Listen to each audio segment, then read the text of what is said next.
Good morning, everyone. I'm going to get right into the charts. We got some really important things to look at this morning, so please follow along. Again, if you've been following me for a little while, you know I've been short this market, and I think we've started the next leg lower. So let's get right into the charts. Drop me a thumbs up as I go along if you guys finding value in the content. I try to put out trade ideas that are relatively current and try to keep everyone updated as we go along with the market. Okay, triple Qs, guys. We've got a rejection off that trend line right here. In yesterday's video, I talked about a potential bearish engulfing. We did completely engulf the body of at least yesterday, not so much the day before, but we did engulf it, just barely closing right there below. So you'll see that this candle completely engulfs the previous candle's body. So that's a bearish engulfing. Some people say that the bearish engulfing, you have to engulf the wicks as well. But I prefer to just look at the body. Where did the market open and where did it close? Essentially, I want to see it open basically above and close below the previous day's open and close. All right, so there's a bearish engulfing. So far today, we are getting follow through. All right, so typically when you look for a reversal candlestick, and that's what a bearish engulfing candle is, then you look for follow through or more selling, I guess, in this instance, the following day. We are seeing that so far this morning. We'll see how the day closes, whether they try to come in and give us a stick save into the weekend where they try to ramp it up. At the end of the day, we don't know what's going to happen, but so far today we've got follow through. All right, so if this plays out, we have a downtrend line we've been watching. All right, you can see this clear downtrend line. Again, this is where if you've been following my channel, where we initiated the original short position was on January 4th. That's where we saw the clean sell signal, and it's been lights out ever since. Okay, and we're clearly in a downtrend. So again, these downtrends, have rallies that come with them. And this is what we call the slope of hope. All right, we fall, there's some hope. All right, we fall some more, there's some hope. The bounce back keeps people in their trade. Usually the bounce backs, the rallies that you see in a downtrend are very impulsive. And that impulsive buying really keeps the longs and the bulls really happy. They see that really impulsive buying and they don't get out of their trade. So again, I think we've started the next leg lower in triple Qs, and our target right now on this next leg, for one, we got to take out the lows down here, 318, basically right around that 318, 319 area. That's going to be a level of some support. All right, they're going to try to hold that, so we'll probably have some slight reaction there. But I am looking for that to give way and a drop down to the next target, which is about I have it at 298. You could probably play with it, but anywhere from 298 to 300, 301, anywhere right in there, we'll look to start covering short positions. Okay, so that's what I've got so far. The one thing that we'll want to take note of right now, this bullish divergence that is in play right here, if we head lower and we burn through the divergence and it's no longer there in the future, that's going to just be another sign, another indication that we're very likely starting and going to continue a bear market. Okay, so I talk about, and these are just things to look at. If you're in a bear market, you're going to see signs where you have clean bullish divergence and it gets burned through. All right, that doesn't typically happen in a bull market. So it's not there yet. We don't have that, but we're going to keep an eye out for that. So those are things to look for. All right, moving on to the SPY. I don't trade the SPY. I prefer the triple Qs. It just moves more. So when I'm on a sell signal, I like to pick the ones that move more. So right now I'm short Qs and IWM. I'll cover that here in a second. SPY breaking this nearest support level of about 430. Okay, that was where we initiated this bounce in the past right here. So we had a first leg down, all right, and then we bounced. The bounce came right there at that 430 area. So that is a level of support, and you can see pretty much all week we've just been holding that area. Today we've gapped down, and so far we're breaking that level. So keep an eye on that. Maybe they try to ramp it up and recover, and we hold that level into the weekend, or we just continue to sell down. But right now we're below it, so we'll take that for what the chart's showing.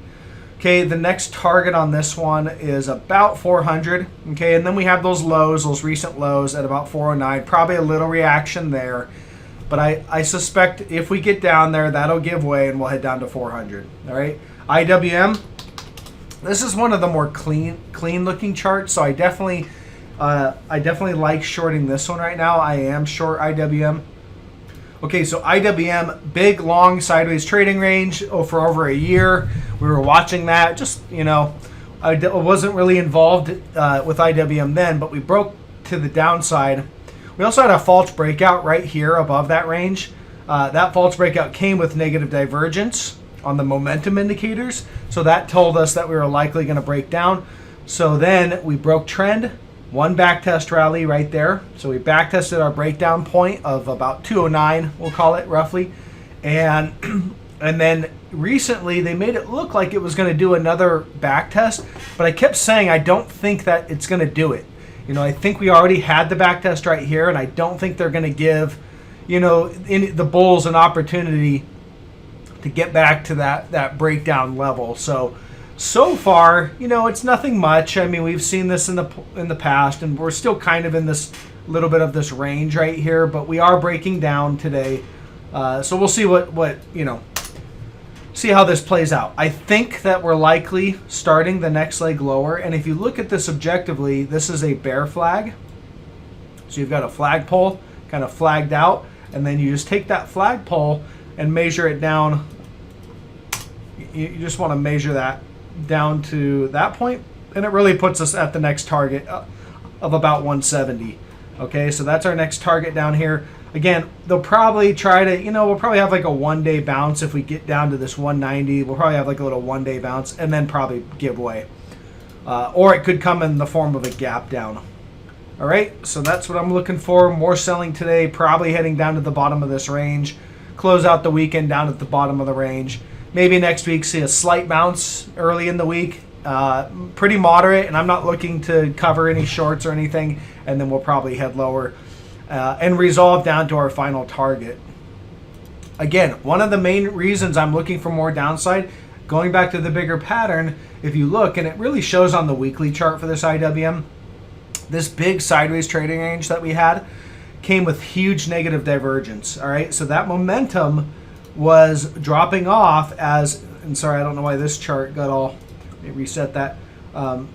See that negative divergence on both momentum indicators as we continue to drift sideways. We pop to the upside with negative divergence. That's a false breakout or a bull trap. It then dropped, and if you really look at it, it's been down ever since on this weekly chart. So I think we continue to the downside, heading down to that 170, and that's going to be, there's some good support down here. That was kind of your former high back in 2018, and also right before COVID, another high. So right there at about that 170 is pretty good support. Gold, all right, gold continues its march higher. Again, I've talked about gold for a long time, telling you guys I thought it was going to start the next leg higher in an ongoing bull market, and so far, that's exactly what we've got. All right, this is pretty impulsive too. If you look at it, it's just been, since we broke out of this isometrical triangle, it's just really been a constant bid. Every time you've come down to this support line here, it's been bid. So gold's marching higher. I don't see any signs that's stopping. In fact, I think we are going much, much higher. Likely going to take out these all-time highs. And my target is about 2,700 on gold. Now, we're going to have pullbacks along the way. It's not going to just be a straight launch to the upside. So, we'll look to buy pullbacks at support. All right. Right now, gold's by the dip, and gold miners are by the dip. Here's Barrett Gold, one of the major mining positions that I play. This one, bull flagging. All right, the flag's already starting to resolve. So there's your flag. There's your flagpole. There's your flag, and you just draw that out like that, and that sets Barrick up for a move up to about 27. That's going to put it up in this range here. So I think you get up in there, you're likely maybe you get a little pullback down to the bottom of the range, but I think we're pretty much going to ramp up into this range up here, which should set us up for a test of the all-time highs and very likely a breakout. All right. So that's looking good for more upside. Okay, this GPL one, again, this is that penny stock, so definitely kind of a high-risk gambling kind of play. And I don't really point these out too often, but again, the chart tells me it's going higher, so I just want to point it out. And everything on this channel is just my opinion, guys. So if you haven't taken my course, you probably don't exactly know how to trade these with your position sizing. Check out my stock market technical analysis course. I teach all the concepts that you really need to put together, all of them, to be a successful trader. It's not just about finding a trade or just buying something when it's going up and hope it goes higher. Again, it's typically when I'm buying stocks, they're not quite going up yet. They're just about ready to break out. That's where I like my entry points. Okay, this one, GPL, continuing higher. Since the breakout, since we had that kind of breakout right in here, it's up about 13%. I think we're going to run up and fill this gap. And the momentum, it really hasn't showed up yet. So I think it'll probably show up here pretty soon. But, we'll just keep watching this one. And then all these other miners just continue to rip higher. So they're all looking good. Moving on, let's look at oil. Oil is just marching higher.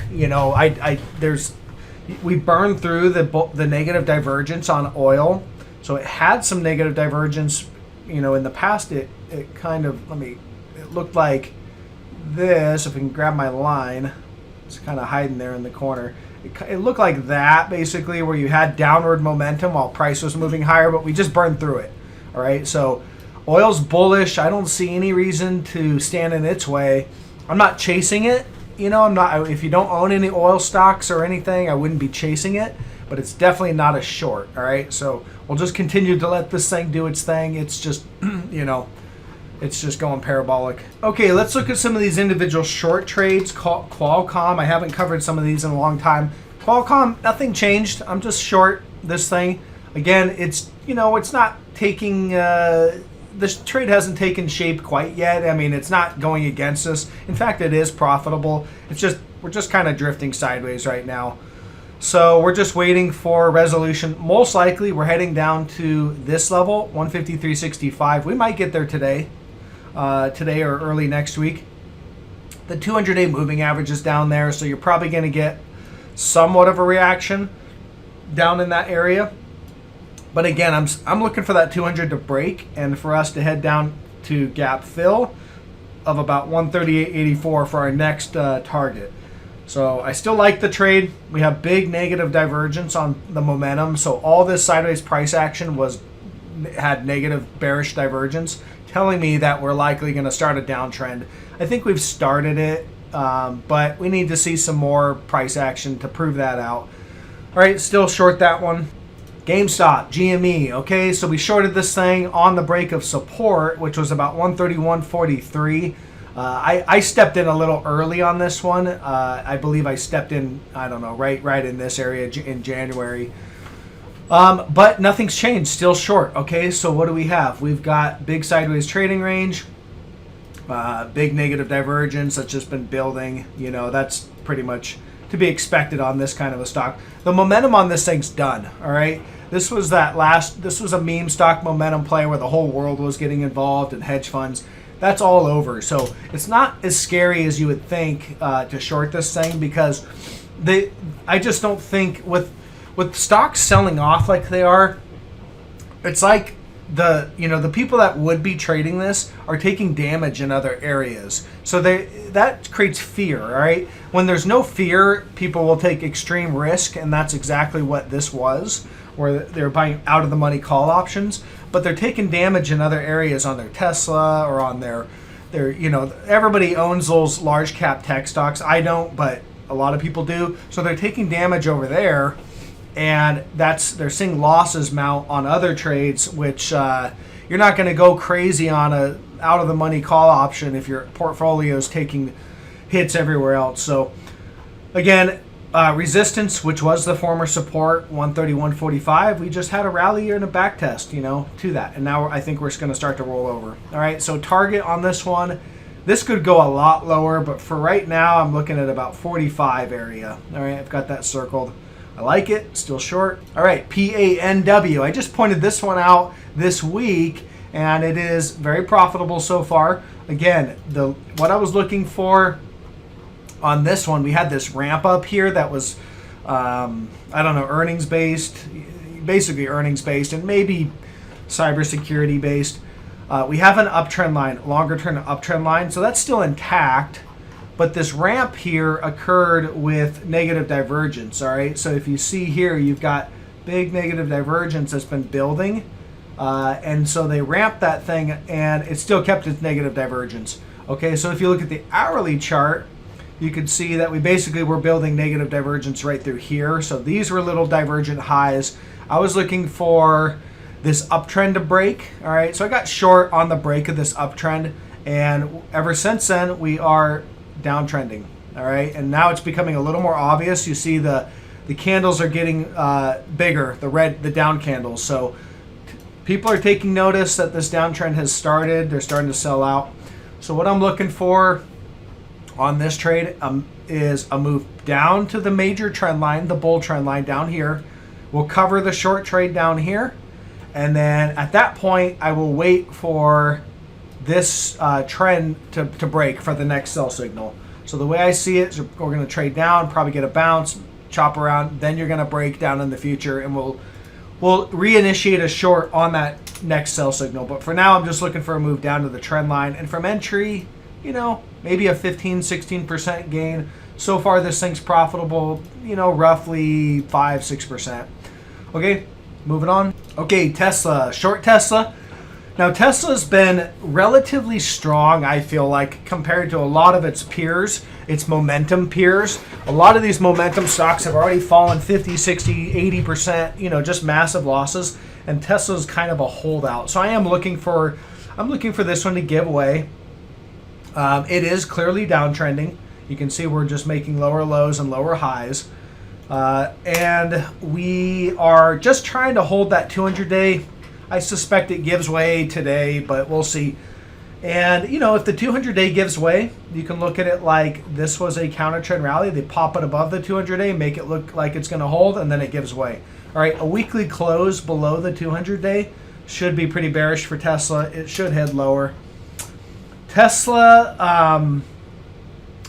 never really had, you know, it had a, well, yeah, it never really had negative divergence, I would say. We made a high right here, and we've been making lower highs while momentum has been moving lower as well. So you don't need negative divergence. One of the reasons why I like this short is just I'm seeing just all the other momentum stocks. I'm seeing momentum come out of the market, and this is a very highly speculative momentum name. So I would expect this to come off quite a bit as well. Our target, my target on this one is about 455-ish. There's some decent support down there, so I am looking for that. A move down, you know, and we'll have some bounces along the way, but a move down there. And for now, we'll just say that's the only target that I have. We could go a lot lower, but we'll just, we should get a bounce down there, so likely looking to cover down there. And semiconductors, very similar to Qualcomm and NVIDIA, they're all semiconductors. Here's SOXX, this is the semiconductor ETF. Bearish rising wedge, all right, this is the bigger pattern here, bearish rising wedge. We shot to the upside, but this bullish breakout of this bearish pattern came with negative divergence, all right? So as it broke out, it started to build negative divergence. Again, when you see a breakout with negative divergence, that's usually a fake out, all right? You typically want to fade that kind of a move. So what I do, I don't take the breakout, I wait for the breakdown. Again, there's your breakdown, or, you know, back into the bearish rising wedge pattern. So as far as I can tell, this is a very bearish chart. We kind of bounce, we're breaking to the bottom, you know, we're at the bottom of the wedge now, and we should resolve to the downside, all right? We kind of back tested it for the last few days. So far, we're breaking down. I'm expecting a decent sized move and to, you know, start to downtrend basically. All right, so our target on this one, this has a ways to fall, all right? First target area, kind of an area of support, is right in here from about 388 down to 383. I think we have the potential to head all the way down here at 270. That's your former COVID highs right here, pre-COVID. And so, yeah, I think we could easily head down there to about that 270. All right, so I like that one short, and by proxy, that means I like NVIDIA short and all the, some of these other semiconductors. Okay, so again, I've talked about this for a while and it's already playing out now. So typically, if you're new to my channel, again, I talk about trades before they play out typically, and they don't always work, but I usually am talking about them for a while, things that I like the most. And then as they start to play out, it's just at that point, we've got positions, we're just looking for we're looking for our profit targets. All right, so I've talked about how my favorite long trades were the gold miners. I thought they presented the best opportunity on the long side. Again, if you go back and look at GDX, really from the beginning of the year, which was right in here somewhere. The gold miners GDX is just a gold mining ETF up about 17-18%. And then I'm short tech, short a lot of those high flying names. And I just went through a bunch of those. So that's all I see on the in the market so far this morning. Just want to point out those key levels. Hopefully I didn't miss anything, guys. Again, check out the course if you haven't done so. You're going to find a lot of value in that skill set. It's not just a video course that you take and you're going to get just a couple hours of entertainment. It's knowledge for a skill set that you can build on and find these trades for yourself and build on these daily videos that I put out. All right, guys, so check that out. I think there's a lot of value in that. And I will catch you guys most likely, probably not going to put out an end of the day video. I'll probably do the live stream tomorrow at, I typically do it about 9:30 in the morning Pacific time. And we'll go through how we wrapped up the week. All right, guys, thanks. Bye.